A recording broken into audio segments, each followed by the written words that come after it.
Welcome everybody. Today I'm going to be doing a kind of an overview of a case large stockman. It's one of those knives that man, I really like. A lot of the time you think of a case knife, you think of somebody kind of an older gentleman that carried these. I know whenever I was growing up, that's about all you had. You ask for a pocket knife, a lot of the times this is what you got. The popularity of a single knifed, easy open knife was a thing of, well, they just didn't have any of those. A lot of places around here it's just farms, so you had to have a good sharp knife, reliable knife.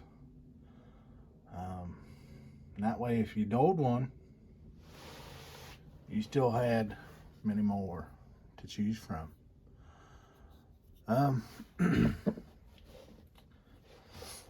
So I made a review on this knife about 3 weeks ago, and I'll tell you, I got schooled on it. Thought I knew a lot about case, but evidently they are far more complicated than I want to let on or even speculate on.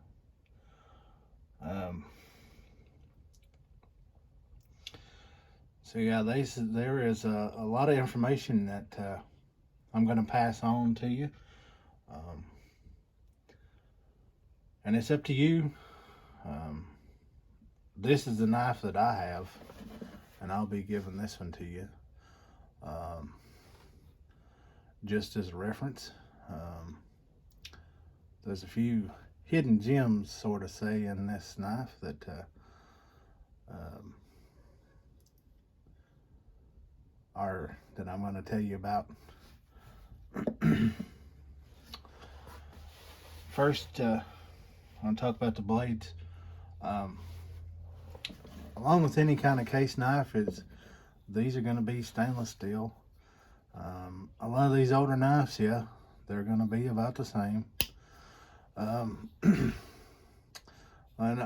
old days, these blades were made of a little bit different steel. I can remember a lot of these being stained or not really rusted, but kind of patinaed in a way that made you remember these.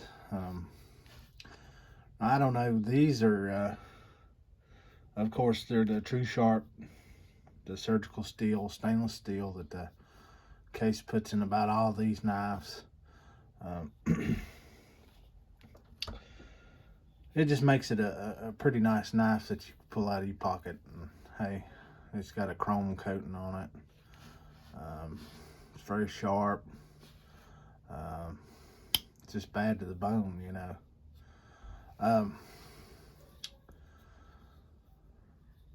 Let's see here. So, let's see. So the first knife blade you come to is going to be what case calls the clip. That's characterized by the sharp point, the flat edge, and just the overall profile of this will give you a little more precision in cutting. A lot of times if you open up a box, you'll see somebody that has this blade open, they'll use it like this. Makes it a pretty nice way to keep good control over your knife blade. Maybe it's a paper or cardboard or something like that you're cutting, that maybe you can just make a real nice, clean, smooth cut on. And that way, you know, it's a little bit better that way. Now this does have a sharp point on the end of it. It's made for like piercing things. Say if you're cutting the top off a bottle to use maybe as a funnel or something like that. You know, it's very useful on the farm as far as that goes. Let's see. Now this blade right here is pretty sharp. I've never sharpened this blade. It still has a factory edge on it. I don't know if you can tell it or not. It's kind of dirty. I don't use this one too often anymore. I thought I'd lost it. Has more sentimental value than anything at this point. And it's not worth losing. So I've put it up. And tend to carry something else. The second one that I have here is a sheep's foot. The way this blade is designed, it has a flat edge with a curved back design.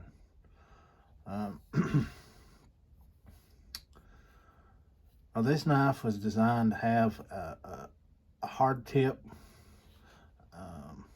This was aptly named after its design because it was used to trim sheep hooves.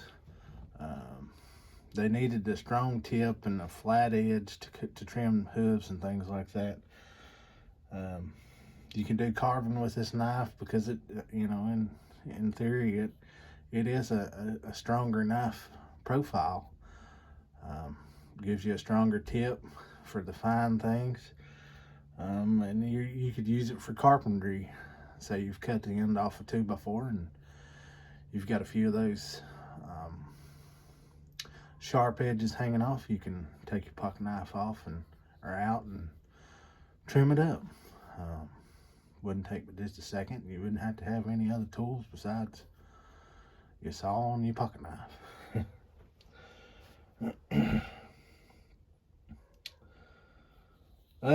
Let's see. The next one I have, this 3-bladed knife, is a spade point. And the reason why it's called a spade point is because it has this kind of, it's not a drop point. It's kind of curved right here on the end with a straight blade. This knife right here, and again going back to the farmer thing, could be used for castrating, which is what a lot of people or old timers used to use this knife blade for.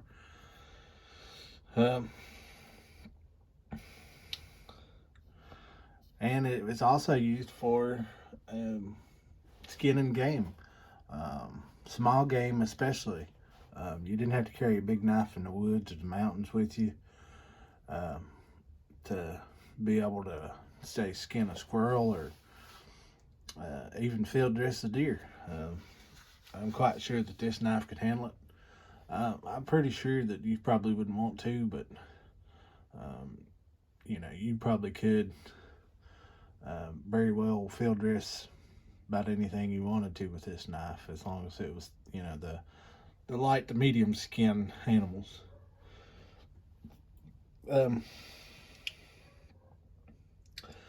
Of course, they do make this in a larger knife. It's called the Trapper. They have this blade, which is longer. It would be probably just as long as this blade right here in a set of 2. Y'all can probably look that knife up. It's a pretty nice knife. It's aptly named the Trapper because people used it to trap with on trap lines. Like I said, it's a whole lot easier to carry 2 small bladed knives than a large hunting knife.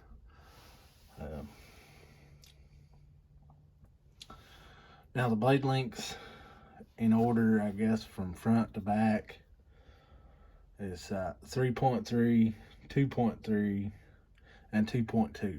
So they get smaller as they go back, or if you want to do it this way, they get larger as they go forward, or however you want to do it. This knife is a non-locking slip joint. So a slip joint works whenever you open it. I don't know, maybe if I can catch it. See that piece right here coming up? Let's see, I'll try to work it a little bit here. As it comes up, it kind of locks it into place. See how it's smooth now? There's nothing. This kind of holds a little bit of pressure on this blade so it's not kind of flopping or anything like that. And the same way, if it's down, it's made to slip into place. It's slip joint. You know, a lot of the newer knives doesn't have that. It's just these old knives that's just like this. With all the case, well, not all of them, because they do make modern knives now. But with the ones that are like this, they do have a pretty nice thumb hole to catch, or a nail catch on them. I kind of forgot what that was called. But they do have a nail catch on all three blades of these,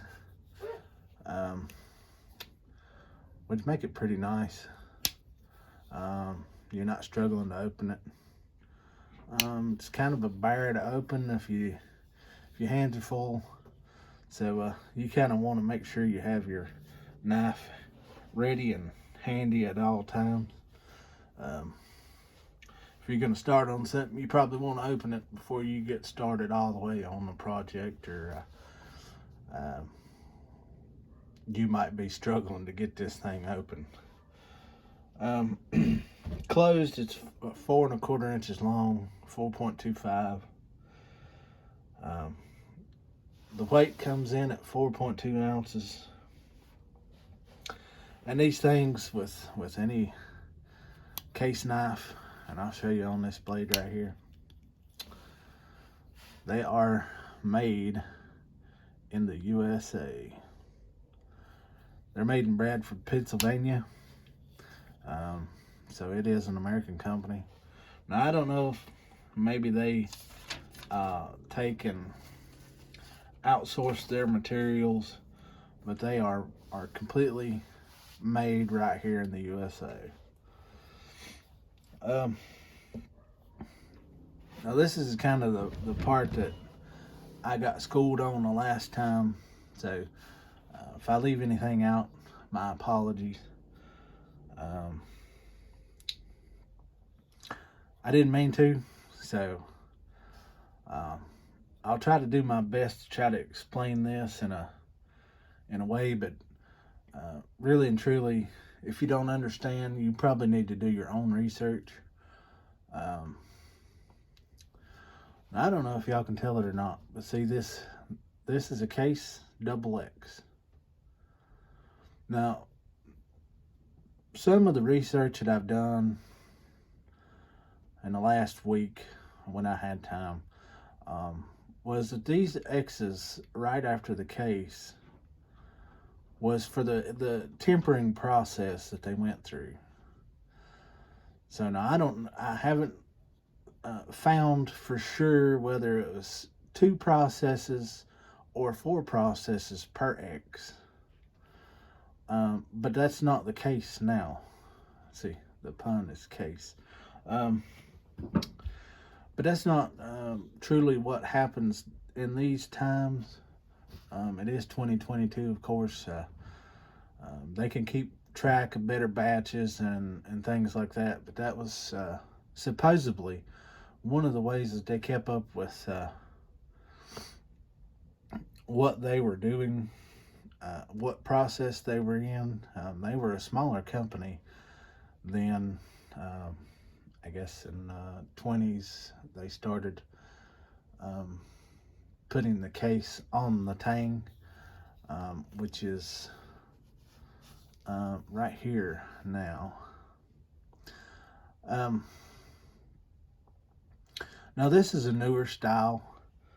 Uh, this is the other thing that I got schooled on. Now, if I don't get this completely right, um, I've done my research and have found what I thought was to be correct for my knife right here. Um, Now, this knife was made from anywhere from 2010 to 2019.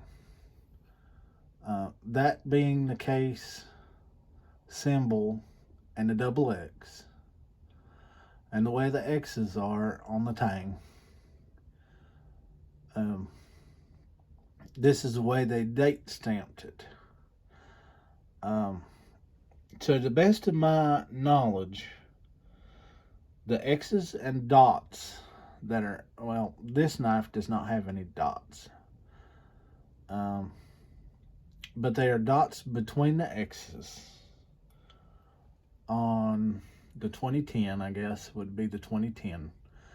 Um, they have dots between these X's, these small X's here and here. Um, so it started with 3 X's on the top and 2 dots between, one dot between that X and 1 dot between that X, which there was supposed to be an X there. So there's 3 X's up on top and a dot between each X. So on the bottom, it's supposed to have 2 X's and 3 dots. So the complete opposite. So instead of the dots, it had X's, and instead of the X's, it got dots. So for each year, 1 dot is removed all the way up to 2015. So this is later than 2015 because it has no more dots. And then after that, an X was removed. But then it also said that 2019 would have 1 single X. So what year is this? Does anybody have any guesses? So I'm pretty sure, if my math is correct, this is a 2016.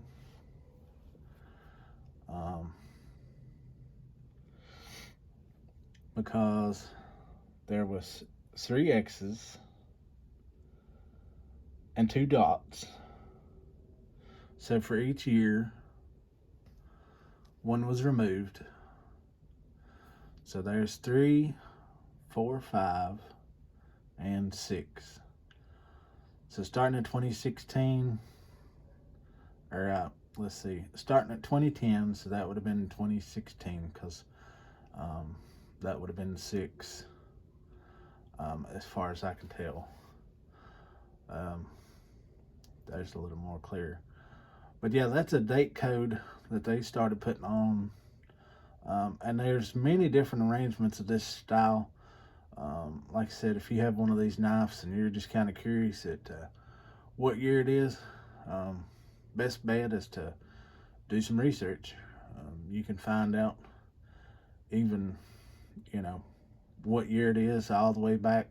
Maybe your grandfather carried this knife. Maybe his grandfather carried that knife. Who knows?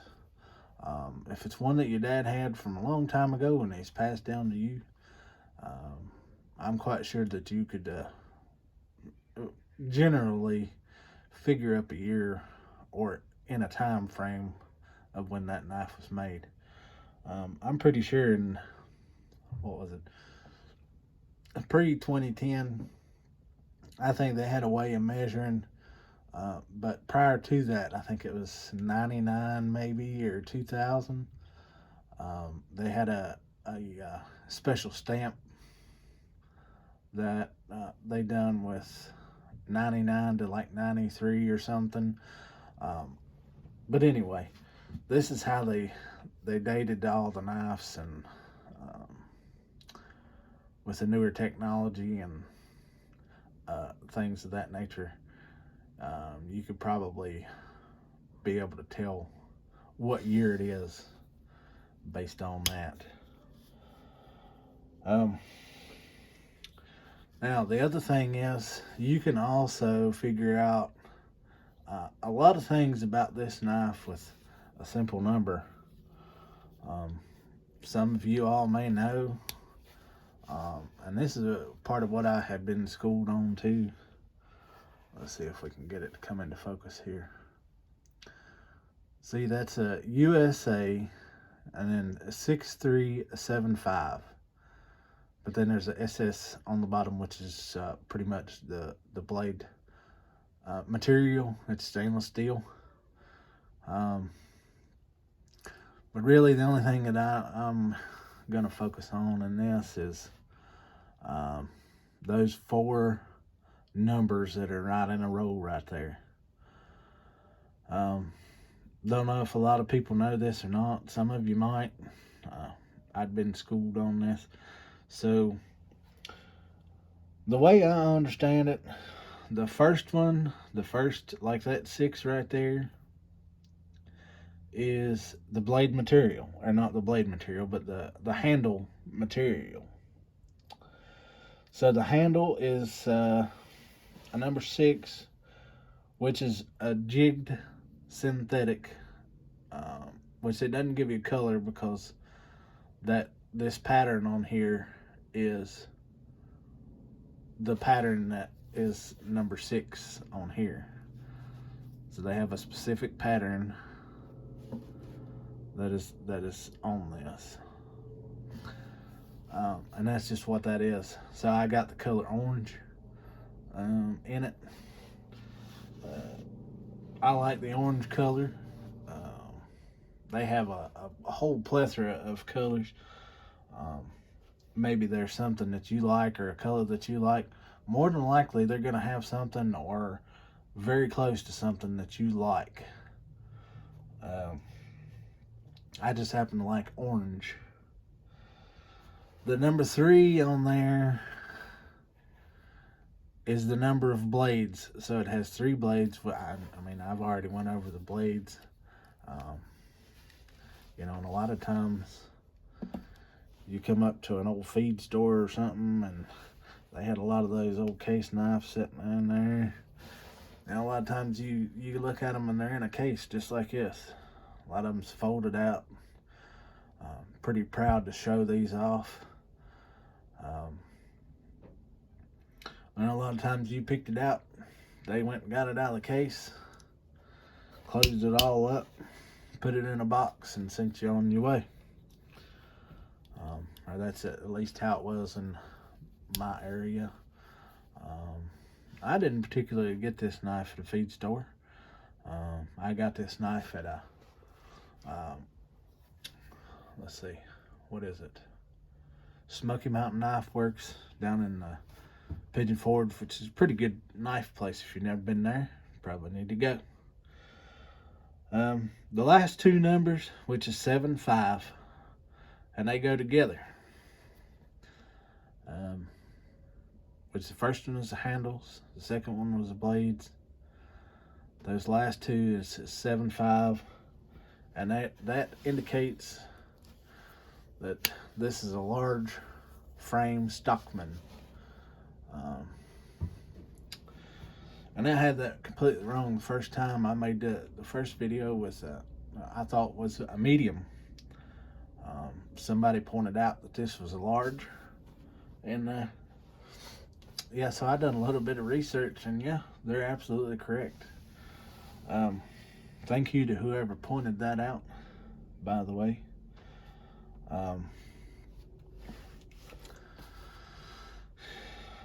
But yeah, if you have a knife like this, a lot of the times, if you can find numbers on it, they're going to correlate to something. They have many cases that makes a bunch of different knives. You can find out what handles is on it. Maybe somebody has changed those out, or maybe the originals have been broken off and you want to replace them, or anything like that. A lot of times, if it's got numbers on it and it's a case knife, I mean, you could look it up and figure out what it was, when it was made, and so yeah, that's pretty good information to know. Um, like I said, um, do your own research on this. Um, this is just me showing you this knife. It's not necessarily,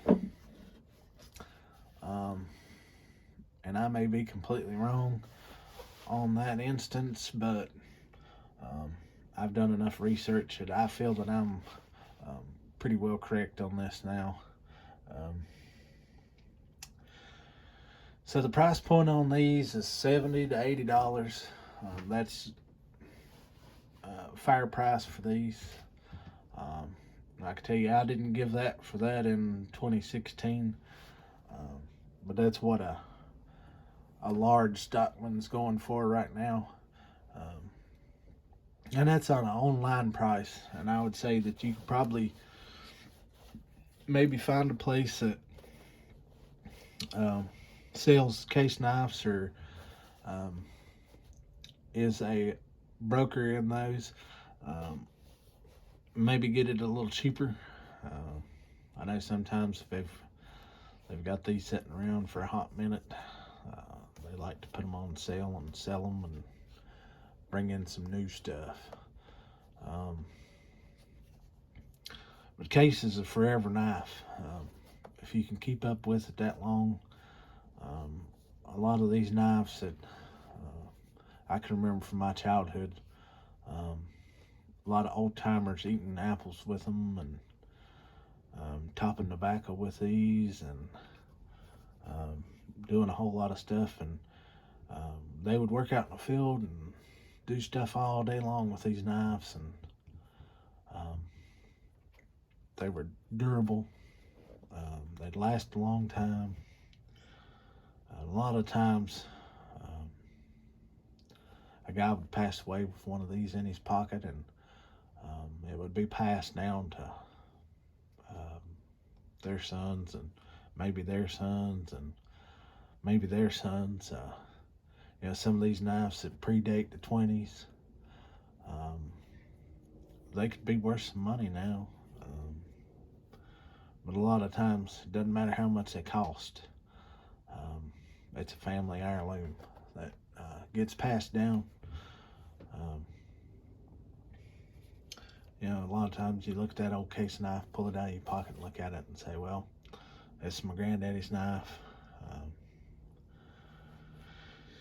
At what point does a fella say, well, it's been a good one, but it's going to have to be put up somewhere so I can pass this thing down to somebody else? It's just one of those kind of deals with case.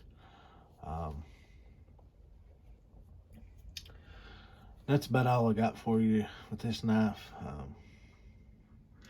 I don't feel like I've left anything out, but if I have, let me know. Thanks for watching, and God bless.